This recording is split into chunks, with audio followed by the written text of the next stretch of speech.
Assalamualaikum Ustadz. Waalaikumsalam. Saya saat ini dalam posisi dirumahkan oleh perusahaan hampir 2 bulan tanpa kejelasan apakah PHK atau tidak, dan tidak dinafkahi, tidak diberi gaji sedikit pun sejak bulan Mei lalu. Sampai sekarang belum ada kejelasan. Apakah ketidakjelasan perusahaan ini bentuk kezaliman atau bukan? Karena siapa tahu menyatakan PHK harus menyediakan pesangon. Saya mulai menjual aset rumah tangga dan memutuskan berusaha mencari-cari kerja lagi karena saya tidak menghasilkan sama sekali untuk keluarga. Apakah perusahaan saya salah atau saya yang salah menyikapi? Oke. Begini Bapak ya. Kan menurut PBB ini baru kemarin saya baca rilisnya. Sebenarnya rilisnya hari Sabtu. Saya baru baca hari Ahad. Jadi dengan pandemi COVID-19 ini diperkirakan menurut PBB seluruh dunia itu kalau dikumulasikan ada 250 juta yang kelaparan. Bukan kehilangan pekerjaan. Ini sampai pada titik kelaparan. 250 juta. Dan memang diakui Pak, dengan musibah pandemi ini ribuan perusahaan tutup. Jutaan orang di PHK. Dan dan Bapak adalah salah satunya. Nah, setiap perusahaan tentu saja punya kebijakan. Ada yang secara eksplisit mengatakan, saudara-saudara sekalian, mesin perusahaan kita tuh berhenti. Jujur, kami sudah tidak bisa lagi menggaji saudara-saudara. Jadi ada 2. 1, silahkan saudara cari pekerjaan lain. Yang kedua, silahkan saudara tetap di rumah tapi tidak mendapat gaji. Artinya kalau perusahaan ini jalan, Anda langsung kembali lagi untuk bekerja.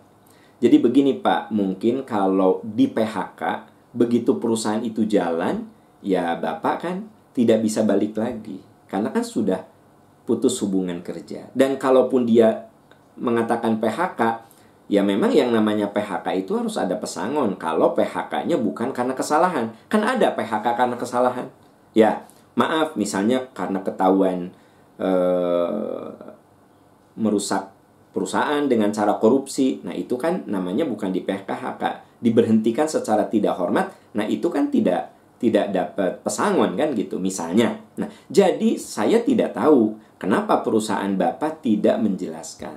Tapi apakah itu sebuah kezoliman? Ya menurut saya belum tentu kezoliman. Boleh jadi itu cara supaya Bapak tidak terlalu sakit gitu loh. Jadi maksudnya gini, Bapak yang ngerti aja lah, memang kita udah nggak produksi gimana gitu loh. Ya misalnya saya punya usaha, udah jelas tidak produksi, nggak menghasilkan apa-apa, terus saya kudu mau menggaji apa? Dengan Bapak dirumahkan, tidak ada statement dari saya PHK, maaf, mungkin perusahaan berpikir, ya Anda tahu sendiri atau ngerti sendiri. Nah, kalau perusahaan ini dikatakan zolim, juga tidak zolim. Kenapa? Dan yakin pihak perusahaan juga nggak mau melakukan ini kepada Bapak. Nggak mau, tapi keadaan. Nah, kalau ini keadaan berarti kan bukan kezoliman. Ini namanya musibah. Jadi apa? Sudah apa yang Bapak lakukan, berjuang untuk hidup itu sudah benar. Jadi rumusnya adalah kalau kita ditimpa sesuatu yang menyakitkan, pertama buka hati untuk menerima dulu Pak. Itu yang dijelaskan di Al-Baqarah 155-157. Ini berat sebenarnya. Kadang kita marah, kita protes, tapi coba kuatkan dalam hati. Ya, innalillahi wa inna ilaihi rajiun. Nah, kalau Bapak sudah menerima dengan total, nanti Bapak akan lebih punya kreativitas. Aduh, saya naunya jualan apa ya, bekerja apa ya. Bapak mikir, cari celah ya. Siapa tahu ada teman yang punya usaha yang mungkin Anda bisa terlibat di situ. Karena dalam keadaan pandemi ini, ada banyak yang berjatuhan, tapi ada juga yang bangun. Ya, ada usaha-usaha yang justru dia itu keteteran gitu. Ya, di tengah orang itu melakukan PHK besar-besaran, dia tuh keteteran orang. Harus rekrutmen. Kan ada, nah makanya begini. Satu, terima dulu Pak. Kemudian setelah terima, ya Bapak ubah mindset. Cara berpikir, semoga ya Allah ini ada hikmahnya untuk saya. Gitu ya. Sambil apa? Pastilah berjuang. Jual itu, jual ini. Saya bisa bayangkan. Dan itu bukan hanya Bapak. Masih ada juta orang di negeri ini yang mengalami hal itu, Pak. Ya, nah makanya saya suka menghimbau sahabat-sahabat tercinta, Anda yang oleh Allah masih diberi rezeki, masih dapat gajian, coba dalam kondisi ini sedekahnya kudu lebih dahsyat lagi, ya. Kudu lebih semangat lagi. Kenapa? Karena Anda termasuk orang yang relatif tidak terdampak.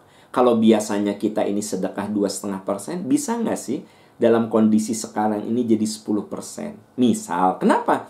Karena kita melihat yang lebih sulit dari diri kita. Kan kemarin Lebaran masih ada yang dapat THR. Boro-boro THR, ya. Temen Anda mah gaji saja nggak dapat. Nah, coba Anda yang dapat THR kemarin, nah udah habis di THR-nya sekarang teh ya. Pokoknya ginilah sederhananya. Bagi Anda yang sampai hari ini masih gajian, ya, coba sedekahnya ditingkatkan. Kenapa? Karena menurut surat Al-Qasas ayat 77, wa ahsin kama ahsanallahu ilaik. Berbuat baiklah kamu kepada orang lain sebagaimana Allah telah berbuat baik pada dirimu. Lihatlah banyak saudara-saudara kita yang sekarang ini betul-betul terpuruk secara ekonomi. Maka lihat saudara-saudara kita dan ringankan bebannya. Apakah itu tetangga kita, apakah itu saudara kita. Silakan sesuaikan dengan yang kemampuan kita yang ada di lingkungan kita. Atau misalnya, saya bingung nih. Nah, saya kan suka mengumumkan ada nomor rekening yang mungkin Anda bisa titip di situ. Nah, jadi saudara-saudara sekalian, pertama bagi yang oleh Allah masih diberi rezeki, bersyukur. Bagi yang sekarang ini terdampak, satu Pak, hindarkan suudzon dulu kepada perusahaan Bapak. Karena suudzon itu akan menimbulkan energi negatif. Dasar perusahaan nggak tanggung jawab, ngomong kayak PHK atau dirumahkan. Ya intinya kan perusahaan sudah nggak bisa membayar Bapak karena dia tidak beroperasi. Ya terima aja kenyataan bahwa itu musibah. Jadi persoalannya bukan terus cek orang Sunda tong neteli. Terus ini teh zolim, ini teh udah, itu tidak menyelesaikan masalah. Kenapa? Karena berhusnuzon saja. Oh iya ya, perusahaan tidak mem-PHK saya, boleh jadi supaya nanti ketika dia beroperasi lagi ya saya masih karyawannya. Tapi kalau ada pernyataan PHK, bisa saja begitu perusahaan itu jalan lagi, ya ada rekrutmen lagi. Belum tentu Anda diterima di situ. Jadi menurut saya ini kebaikan perusahaan. Kalau Anda melihatnya kezoliman, kalau saya melihatnya kebaikan. Kan ya nggak? Gitu. Kalau misalnya saya di posisi Bapak, ya Bapak mengatakan dasar zolim atau perusahaan, mending nggak ada kejelasan.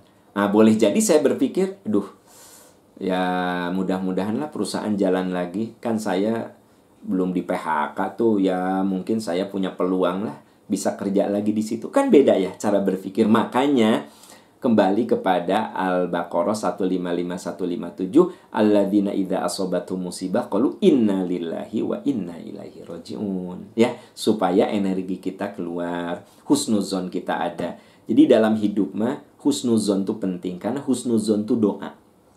Doa teman-teman sekalian, ya. Doa. Jangan lupa, husnuzon itu doa. Makanya jangan suudon sama suami. Itu teh jadi doa, ya. Juga masih papah mah sama orang teh sok ngasih duit sama mamah mah pelit. Nah, hati-hati Bu. Ibu teh ngedoain agar suami ibu dermawan sama orang lain, pelit sama ibu. Gitu. Jangan suka suudon. Suudon teh doa, ya. Suudon tuh doa. Makanya husnuzon lah. Kenapa? Karena dengan husnuzon itu berarti kita sudah mendoakan kebaikan. gitu ya. Suami ibu terlambat, ya Allah mudah-mudahan dia selamat ya, tidak ada gangguan apa-apa di perjalanannya, sehat selamat. Itu namanya husnuzon, suami Anda berada dalam lindungan Allah. Kan ada istri yang ini mah ulin jeung sinina tah sekretaris yang anyar, ini mah main pastilah ya mah ngopi-ngopi pulang kantor teh jeung sinina tah sekretaris anyar. Anda suudzon, itu teh Anda mendoakan ya. Hati-hati loh, suudzon itu doa, husnuzon juga doa. Rugi banget kalau kita suudzon. Kenapa? Doa-doa kita buruk, kenapa kita tidak husnuzon saja? Kenapa kita tidak husnuzon saja? Nah, Bapak, itu rumusnya ya. Wallahu a'lam bishawab. Semoga Allah membukakan jalan rezeki untuk Bapak. Allah membukakan kebaikan-kebaikan. Semoga dengan musibah ini Bapak bisa menemukan jalan yang lebih baik untuk rezeki Bapak, untuk keluarga Bapak, untuk kesehatan Bapak. Ya, saya doakan Bapak mendapatkan rezeki yang lebih baik lagi, lebih baik lagi. Amin ya rabbal alamin.